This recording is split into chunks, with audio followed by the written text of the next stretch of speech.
Yo, what's up? It's your boy Currency 365. Hope you guys are doing well. Legends never die. They stay in our hearts. If you want to support us, click the like button, subscribe to the channel, and also you can come down here and hit the join button under the video or in our channel section. And you can also join our Patreon, patreon.com/currency365.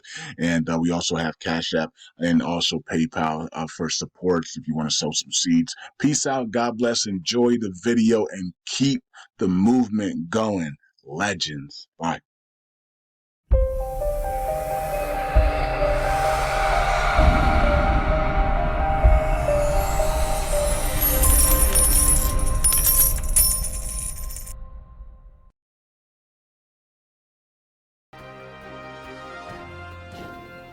Welcome back to the newsroom. I'm Chella Smith. This is your Middle East U.S. entertainment news here on YouTube. I air on Fridays. I bring you the latest on reforms and economics of Iraq based on reports put out by the Middle East news media outlets.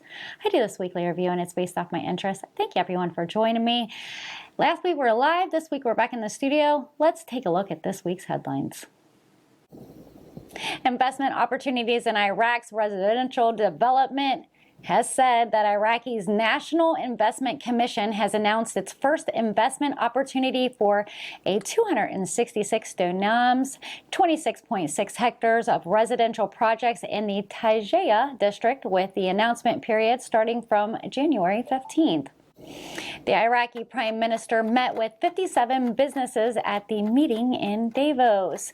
Prime Minister Mohammed Al-Sudani attends a meeting at the Davos Economic Forum in Switzerland, where he discusses the Iraqi government development plans, investment opportunities, and housing projects. He highlighted progress made in the energy, oil, and gas sector, and in the government's focus on solar and renewable energy projects. Al-Sudani has also emphasized the importance of banking reforms and the need to maintain stability in Iraq, stating that any attempt to destabilize the country would negatively impact regional and international security. The IBBC Spring Conference will be held in London on June 27, 2024. The IBBC flagship conference on the 27th of June in London will focus on Iraq's dynamic economy and government initiatives. The event will feature dynamic panels of key issues and an opportunity including road infrastructure, agriculture, banking, foreign exchange, energy, and port traffic expansion. Key international and Iraqi businesses will attend, the government's ministry and official speakers. Iran's IRGC has launched attacks on targets in Erbil. The Iraqi Ministry of Foreign Affairs has called for consolidations with the Iraqi ambassador of Tehran, Nasir Abdul Mohsen Abdul Al-Kawari, following missiles attacks by Iran's Islamic Revolutionary Guard Corps, the IRGC, in Erbil. The attacks resulted in several deaths and injuries. The Kurdistan Regional Government Prime Minister Mauser Barzani condemned the attacks and calls for the federal government to take a principled stance against the violations of Iraq and the Kurdistan regional sovereignty. The U.S. State Department condemns the attacks and supported the Iraqi government's efforts to meet the aspirations of the Iraqi people. And the IDC has successfully completed drilling at the Zubar oil fields. The IDC has completed drillings of oil wells, Zubar's 475 and Zubar's 462, reaches depths of 2,402 and 3,562 meters, respectively, as part of the contract with Italian company ENI to drill 37 wells in Basra Zubar oil field.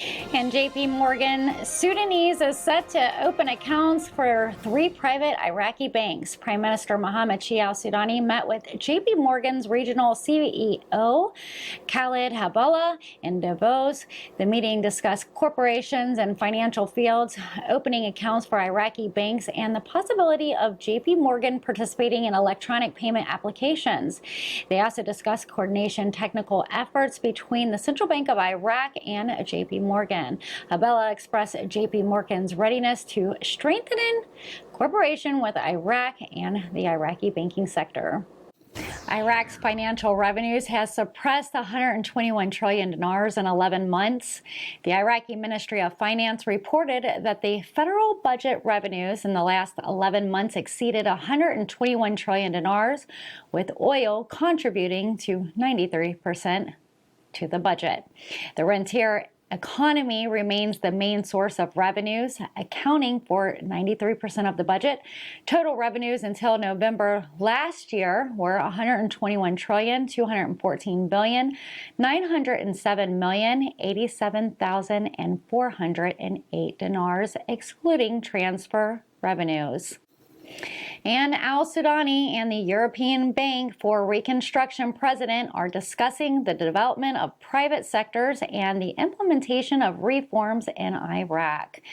The Iraqi Prime Minister Mohammed Shia al-Sudani met with the European Bank for Reconstruction and Development President Odile Renaud Bezos at the Davos Economic Forum.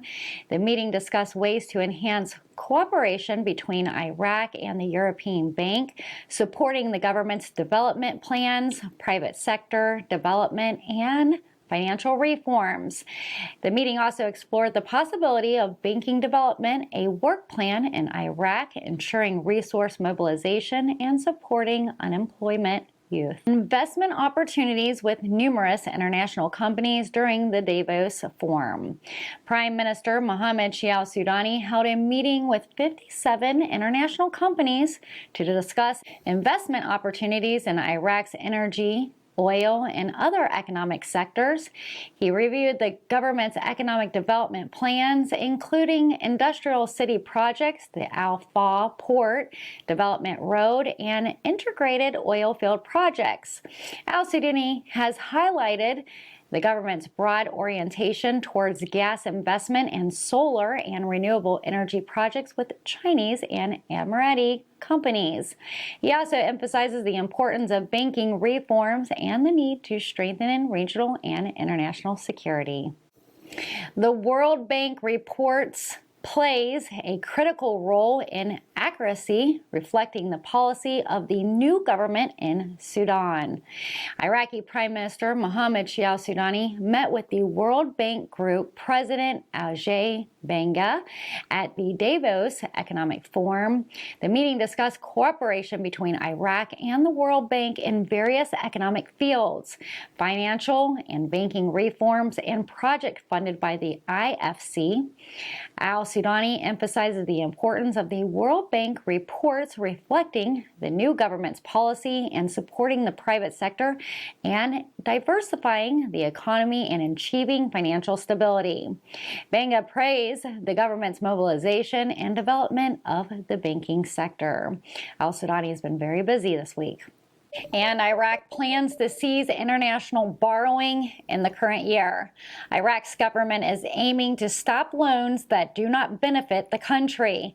According to engineer Mohammed al-Dajari, chairman of the Committee for Reviewing Iraq's Foreign Loans, the committee aims to inventory loans and determine which projects have benefits from and their conditions.